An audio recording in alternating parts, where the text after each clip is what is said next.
Hello, Phil here from Wings of Pegasus and welcome to another video. If you enjoy this video, please give it a thumbs up and subscribe. So tonight's video is going to be a little bit different because on a recent analysis video, I finished the analysis and it had been going on for probably about 20 minutes and then I started talking about something else.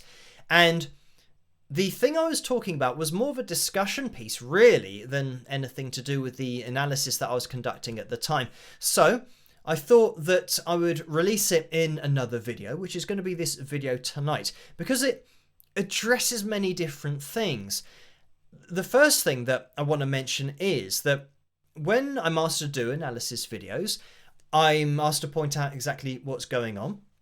And that's been the case for years. And I started out analysing live performances, and say for example somebody wanted to know what a guitarist was doing, I would demonstrate what they were doing. I'd explain why it sounds how it sounds, like the guitarist doing a pinched harmonic for example, and demonstrating that and showing how to do a pinched harmonic. So I was explaining how that sound was achieved and why it sounds like it sounds. So fast forward to the videos more recently, it's been exactly the same thing. I'm just pointing out why something sounds how it sounds. And the obvious thing is that when you point out a technique or something that's going on live that isn't to do with tuning a voice, all of those things that again are objective and factual, all of those things don't have an emotional response to it. Like when I explain about a pinched harmonic, nobody says, "How dare you go on a witch hunt for that guitarist and say that he did a pinched harmonic." You know, nobody says that.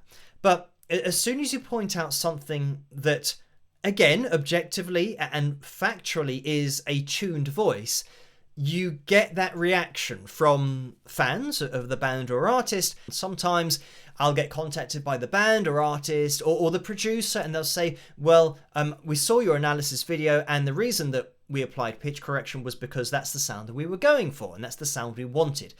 And yeah, that's fine. And sometimes I do an update video to explain about the sound. It doesn't change my original analysis because I was pointing out that it had been tuned. So it's just explaining why it has been tuned, because it's an artistic choice that they've made in order to do that. So something that's brought this into focus more recently is because I've received messages from a family member of one of the vocal groups that I featured recently, and they very much had this defensive reaction to my video, almost as if I'm trying to expose them or I'm trying to, you know, diminish their achievements or anything like that, where all I'm doing is just pointing out what's happening in a video.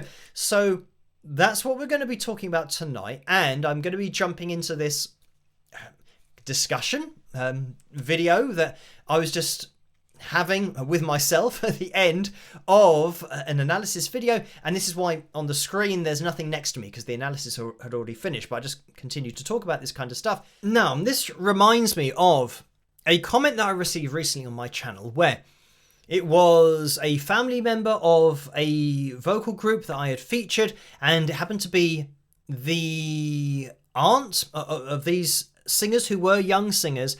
And as with all of my videos, this is just what I was sent, and I was sent a few videos of these performances, and I just pointed out what was going on and what had been done to these performances. And again, it was set up in such a way that I was asked to look at it because people weren't sure whether it was live or not. And there's one that was in a kitchen. And understandably, the aunt of these singers left a comment and said, "I've been listening to these kids sing for years and they can sing and they've got great voices. And why didn't you feature a live performance rather than look at this one or these three that I featured?" And again, I'm just looking at what I've been sent and I'm pointing out what is going on. With that video in that particular case, it's very similar to a lot that I look at, where the performance is pre-recorded, pitch corrected, very much like you would do in the studio, and then they film the video and the video looks like it might be live. And that's where people, yeah, unfortunately assume that it is live, even though in this particular case it didn't say anywhere on the video that it was a live performance, but people are taking it as that, especially when they see them singing in the kitchen, for example, because understandably, again, you'd say, well, why are you filming it in the kitchen as a music video? And a lot of people have asked that question about lots of videos that I've featured where people have been singing in kitchens and bathrooms and all that kind of stuff. So they see that it might be misleading in that sense with how the video's been shot. But anyway, getting back to this comment, because when the person said, why didn't you feature a live performance? This is the huge problem. And this really underlines the problem. If I were to say to the aunt, where is a live performance? Because they might then point me in a direction of something that they think is live, but it actually isn't live. It's another video. And I looked at a few of their videos and I watched a lot of videos on their channel. And this is the problem, trying to find anything that is truly live.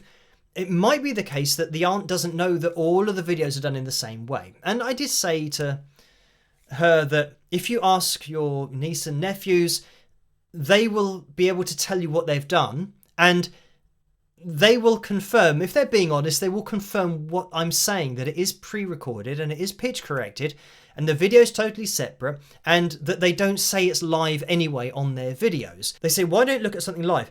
How do we know what's live?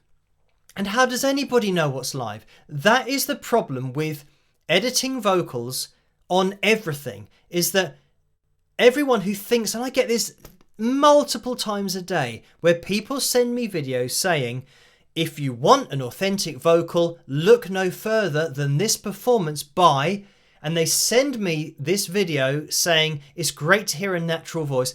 And I have to say to them, unfortunately, this has been pitch corrected.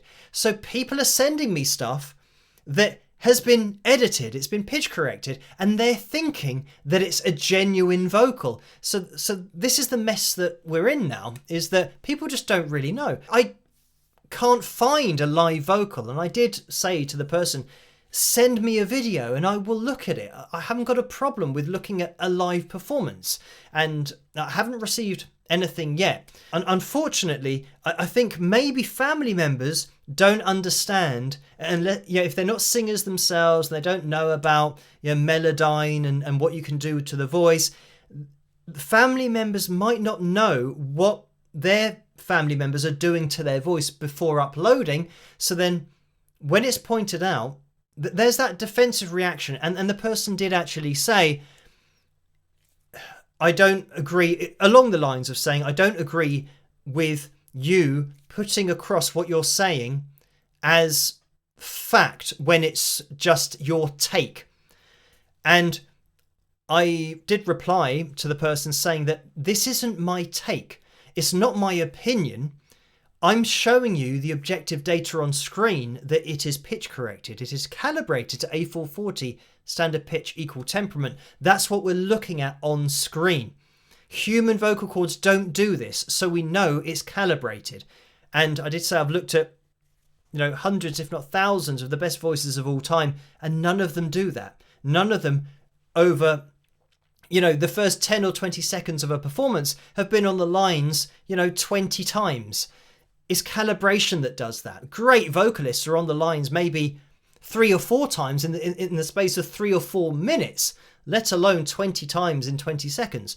So it's obvious when calibration is happening. You can also hear it. If you've got a sensitive enough ear, you can hear processing on the vocal. So there are multiple things that stand out straight away.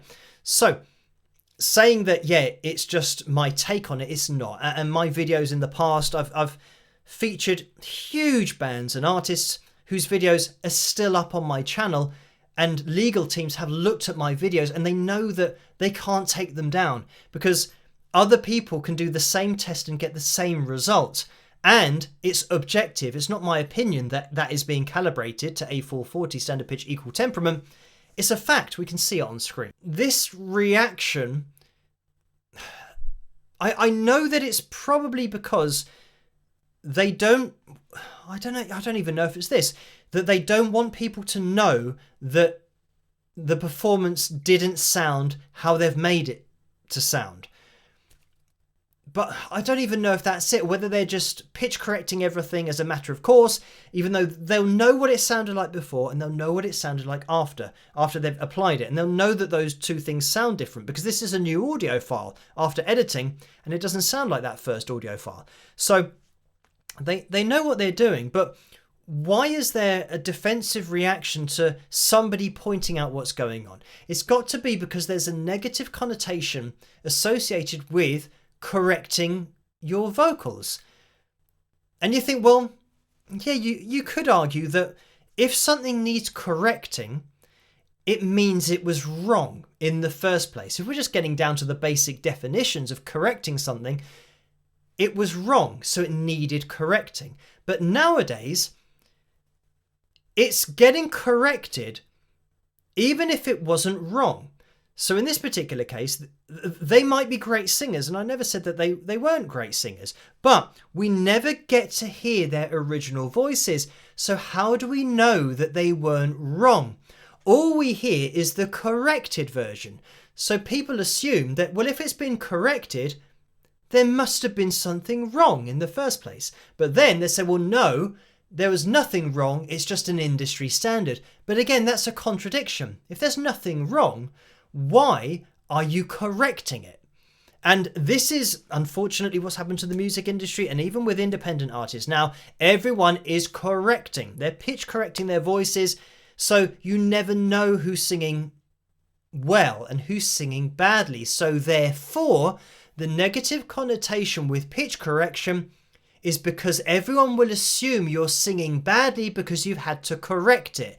So that's, I mean, I'm literally talking as I'm thinking as to why there's this negative connotation to just pointing out what is happening. That's all I'm doing.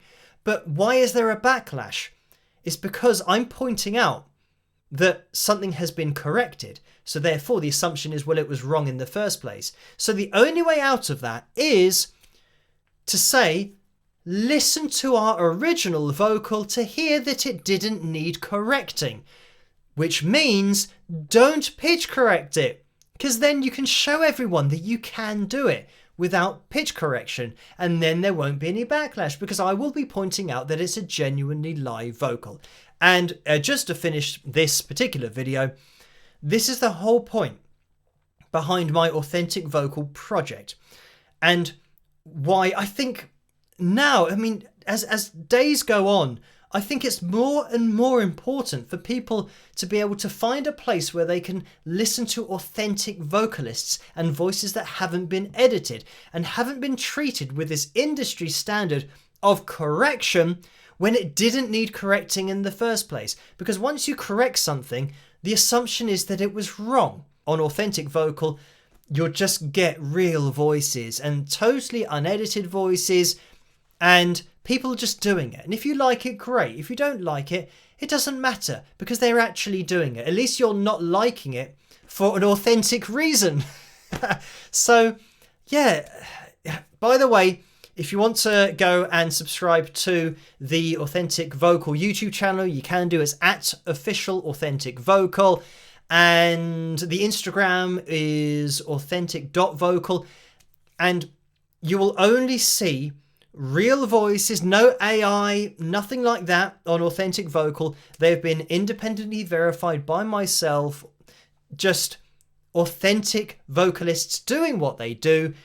And you can go there to enjoy just, I guess, a step back in time to listening to great voices again without having the industry standard of pitch correction placed on there. So yeah, just keep up to date with that, and I'm doing it all, so I'm going to update things periodically when I get through all of the different verification processes with different artists as they come along. But yeah, those will be the places to go to find truly authentic vocal performances that aren't edited in any way. So yeah, you can just relax and listen to some great singing. So there we have it. Thank you guys for watching this video. I hope you have enjoyed it, and as always, let me know what you guys think in the comment section below, because it's more of a discussion than anything tonight. But yes, if you did enjoy this video, please give it a thumbs up and subscribe, and I'll catch you guys at the next one. Rock!